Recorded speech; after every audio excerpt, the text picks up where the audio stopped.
Bien-aimé, Satan cherche coûte que coûte à te faire tomber et il a essayé de faire cela avec l'humanité tout entière depuis le Jardin d'Éden. Et ces pièges continuent à marcher.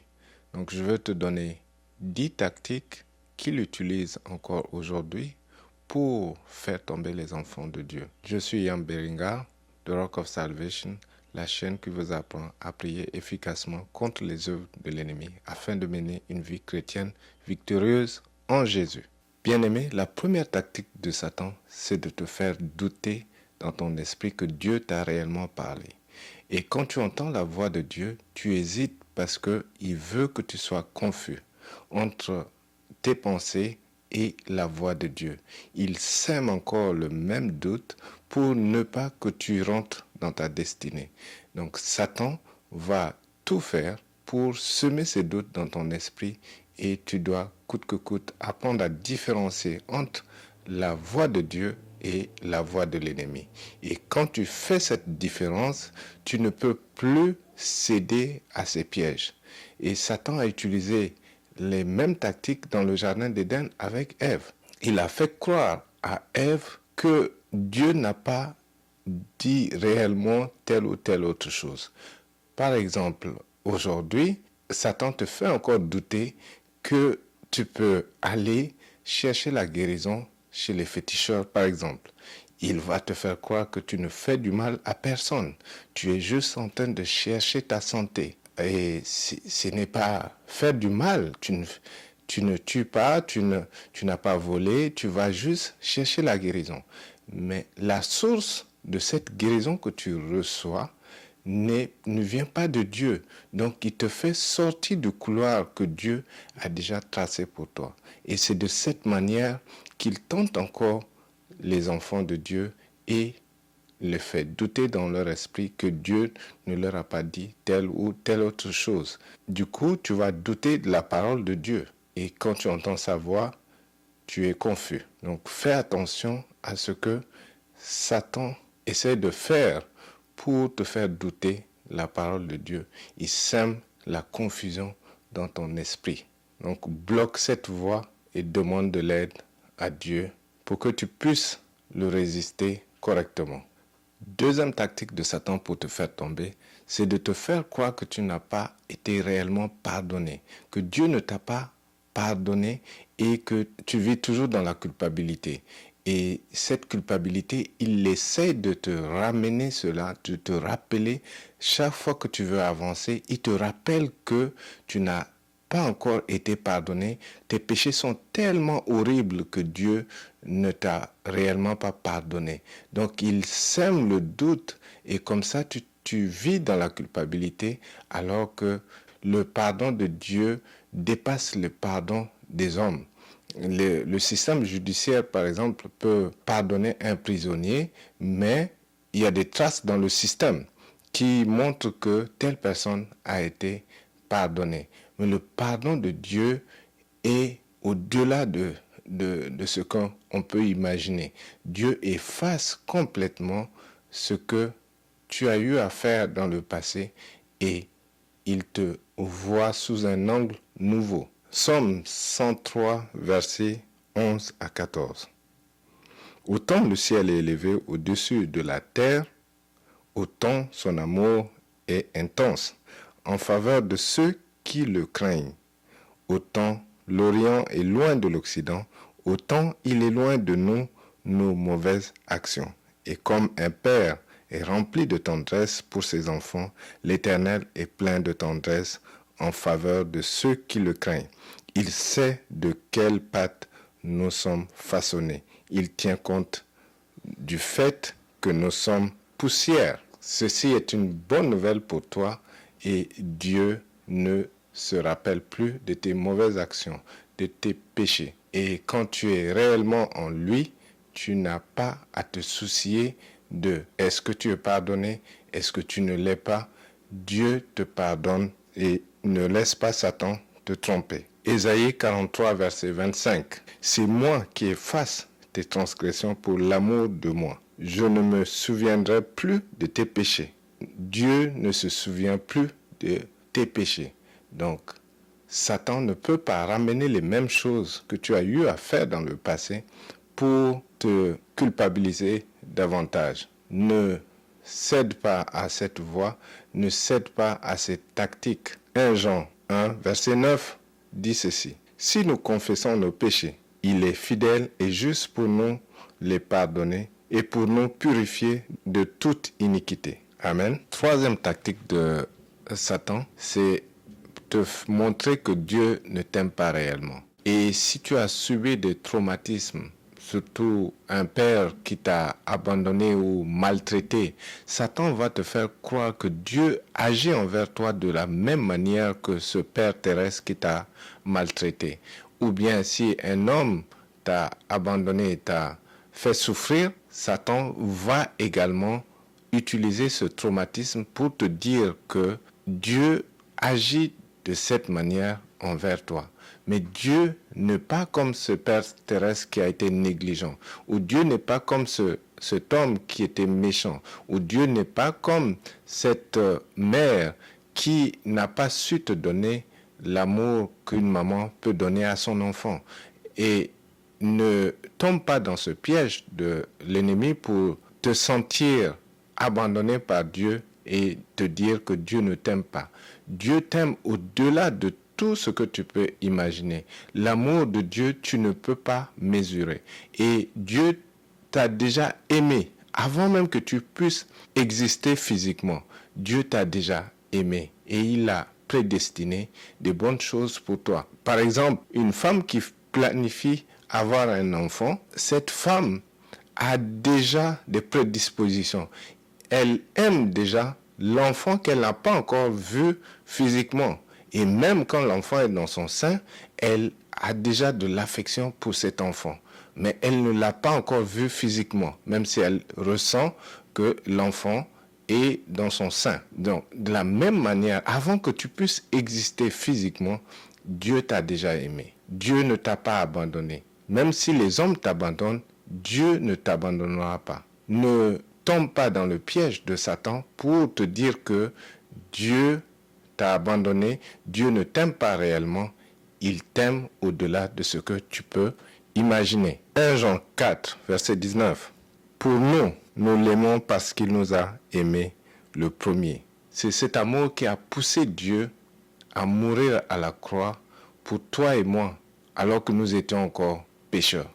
Donc Dieu nous a aimés en premier. 1 Jean 4, verset 10. Et cet amour consiste non point en ce que nous avons aimé Dieu, mais en ce qu'il nous a aimés et a envoyé son Fils comme victime expiatoire pour nos péchés. Dieu a été motivé par cet amour et c'est pour cette raison qu'il a envoyé son Fils mourir pour nous les hommes qui l'avons rejeté en premier. Mais Dieu n'a pas tenu compte de ça. Il est venu jusqu'à nous pour nous sauver. Donc Dieu t'aime réellement. Ne tombe pas dans ce piège de Satan qui te fait croire que Dieu t'a abandonné. Dieu ne t'abandonnera jamais. Quatrième tactique de Satan pour te déstabiliser. Satan te fait croire que tu n'es pas accepté dans la famille de Dieu. En fait, Dieu t'adopte comme son fils, comme sa fille, du moment où tu acceptes le Seigneur Jésus comme ton Seigneur et Sauveur personnel. Tu rentres systématiquement dans la famille de Dieu. Donc Dieu t'accepte dans sa famille. Et tu n'es pas un enfant illégitime. Tu deviens l'enfant de Dieu. Tu deviens la fille ou le fils de Dieu. Tu partages l'héritage avec le Seigneur Jésus. Et Satan veut te faire croire que tu ne fais pas partie de la famille de Dieu, que tu n'es pas réellement un enfant de Dieu, que tu n'es pas dans cette famille. Et si encore les gens se comportent mal dans l'église et te rejettent, tu vas croire que tu n'es pas de la famille de Dieu. Mais je veux te dire que Dieu t'a accepté comme fils, comme fille à part entière de la famille de Dieu. Satan a utilisé les mêmes tactiques pour tenter Jésus dans le désert. Il a demandé à Jésus Dans Luc 3, verset 4, il est écrit, le diable lui dit, si tu es le Fils de Dieu, ordonne à cette pierre qu'elle devienne du pain. Donc le diable demande à Jésus de prouver qu'il est le Fils de Dieu. Et la même chose, il utilise contre toi aujourd'hui. Est-ce que tu es réellement la fille de Dieu? Est-ce que tu es réellement le Fils de Dieu? Si tu es le Fils de Dieu, essaie de faire ceci ou de faire cela. Ou essaie de faire tel miracle pour prouver que tu es fils ou fille de Dieu. Et tu n'as pas besoin de prouver à Satan que tu es dans la famille de Dieu, parce que tu l'es déjà. Jésus n'a pas cédé à ce piège. Si Satan veut te faire douter que tu appartiens à la famille de Dieu et il veut que tu prouves que tu appartiens à la famille de Dieu, c'est à toi d'affirmer que tu es bel et bien dans la famille de Dieu.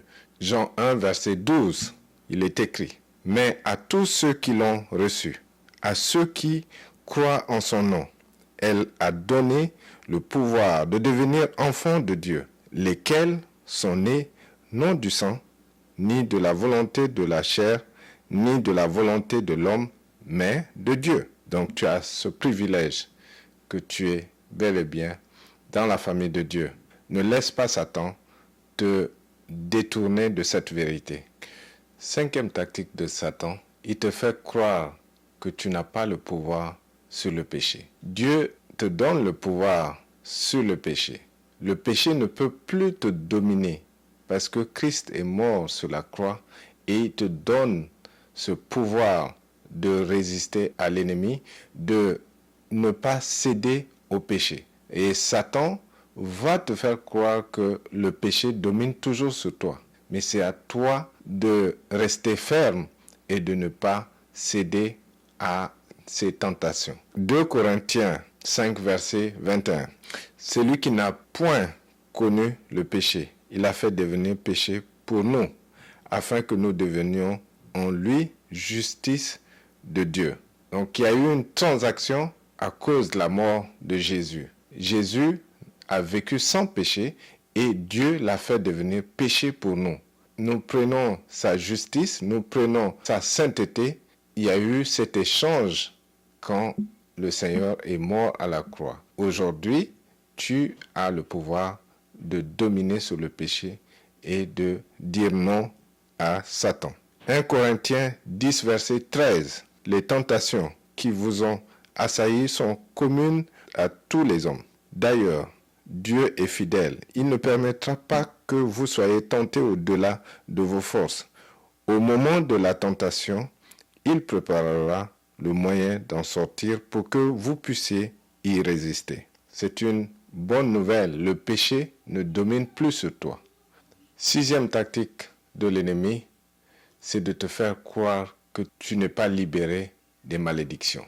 En fait, Satan continue à faire subir les malédictions depuis des générations et il aimerait que ces malédictions continuent encore et encore dans ta famille. Donc voilà pourquoi il te fait croire que tu n'as pas le pouvoir sur ces malédictions, alors qu'il y a eu une défaite cuisante à la croix et les malédictions n'ont plus de pouvoir sur toi. Donc c'est à toi de réclamer ce que le Seigneur a fait à la croix et dire que tu n'as pas à subir les mêmes maladies que tes grands-parents ont eu à subir ou tes parents ont eu à subir et tu réclames cela. Tu n'as pas besoin de passer par les mêmes maux par lesquels tes ancêtres sont passés. Si dans la famille, il y a eu de relations incestueuses, s'il y a eu des pauvretés extrêmes, il y a eu beaucoup de choses que tu vois qui ne peuvent pas être ton partage, tu n'es pas obligé de passer par ce chemin parce que le Seigneur a déjà brisé ces malédictions à la croix. C'est à toi de réclamer ce privilège que tu as en Jésus. Colossiens 2, versets 14 à 15, il est écrit, « Il a effacé l'acte dont les ordonnances nous condamnaient et qui subsistait contre nous, et il l'a détruit en le clouant à la croix. Il a dépouillé les dominations et les autorités et les a livrées publiquement en spectacle en triomphant d'elles par la croix. » Septième tactique de Satan, c'est de te faire douter que tu rentres dans tes bénédictions. Alors, Dieu te bénit et il veut que tu prospères, que tu fasses ce qu'il t'a prédestiné à faire ici-bas. Mais Satan va te faire croire que tu ne peux pas rentrer dans ta destinée. Et il te combat et il te décourage pour ne pas que tu puisses marcher dans ta destinée. Alors que la parole de Dieu est claire. Dieu veut que tu t'épanouisses, que tu fasses ce qu'il t'a appelé à faire. 3 Jean 1, verset 2. Bien-aimé, je souhaite que tu prospères à tous égards et sois en bonne santé comme prospère l'état de ton âme. Beaucoup d'enfants de Dieu pensent que être pauvre, c'est synonyme de l'humilité. Ce n'est pas le cas parce que Dieu veut que tu prospères, pas seulement matériellement, mais aussi spirituellement. Il veut que tu prospères, que tu avances. Donc ne crois pas que si tu es pauvre, c'est synonyme d'humilité, c'est un passeport pour aller au ciel. Non, Dieu veut que tu prospères et que tu sois en bonne santé. Et cela fait plaisir à ton Père céleste. 8e tactique de l'ennemi, c'est de te faire désobéir aux Saintes Écritures. Certains pensent que les Saintes Écritures sont dépassées. C'est une parole ancienne. Ce n'est pas adapté à notre mode de vie aujourd'hui. Donc, ils ont tendance à négliger ce que Dieu a dit dans sa parole. Et Satan leur fait croire qu'ils peuvent vivre au-dessus de cette parole que Dieu a eu à donner à l'humanité depuis des millénaires. Ce qui fait que certains enfants de Dieu n'obéissent pas à la parole de Dieu, ou bien ils choisissent les parties qui les intéressent et ils préfèrent jeter le reste. Et Satan utilise bien ces tactiques pour les avoir. Et la parole de Dieu reste immuable.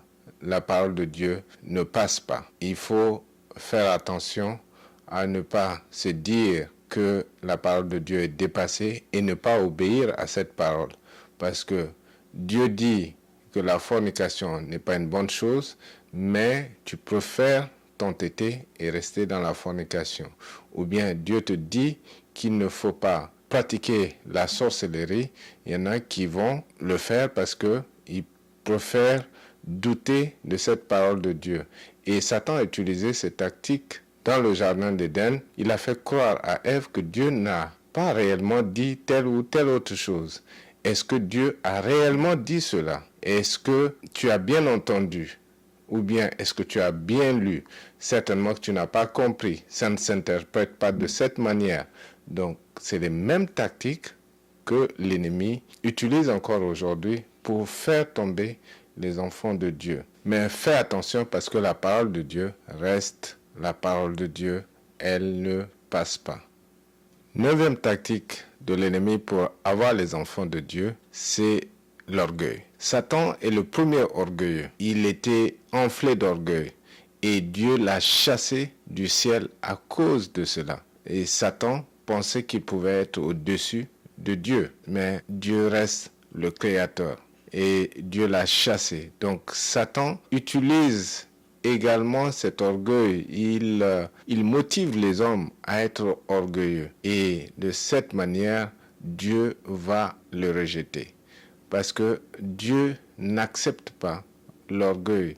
Dieu résiste aux orgueilleux. Et si l'homme, surtout ceux qui ont des moyens matériels, pensent qu'ils s'autosuffisent et ils pensent qu'ils sont au-dessus de Dieu, ceux-là disent que Dieu est juste pour les pauvres, ceux qui n'ont pas de moyens. Mais Dieu reste celui qui détient le souffle de vie, que ce soit de ceux qui sont riches ou de ceux qui sont pauvres. Donc, personne ne peut vivre au-dessus de Dieu.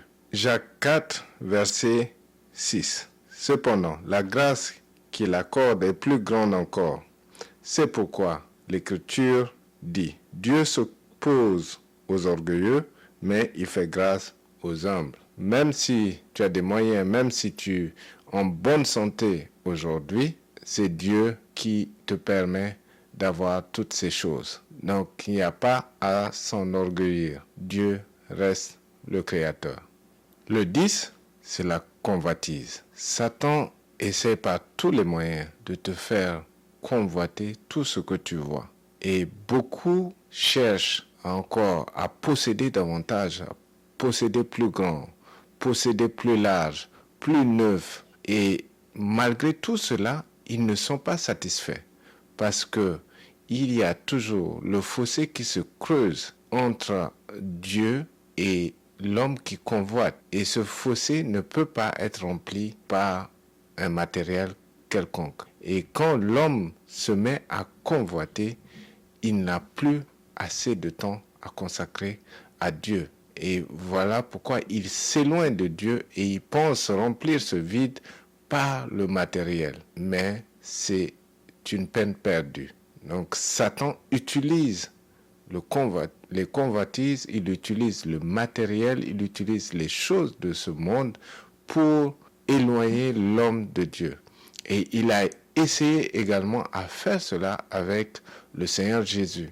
Il a dit, regarde tous ces royaumes de ce monde. Si tu te prosternes devant moi, je veux te les donner. Beaucoup se sont prosternés devant Satan pour avoir le bien matériel, pour avoir le pouvoir de ce monde. Mais à la fin, ça ne sert à rien parce que la séparation entre Dieu et tous ceux qui s'adonnent aux convoitises de ce monde se creuse davantage et c'est la perdition. Donc si Satan essaie d'utiliser ces choses pour t'éloigner de Dieu, reviens vers ton Créateur, reviens vers ton Dieu. Il est plus que le matériel.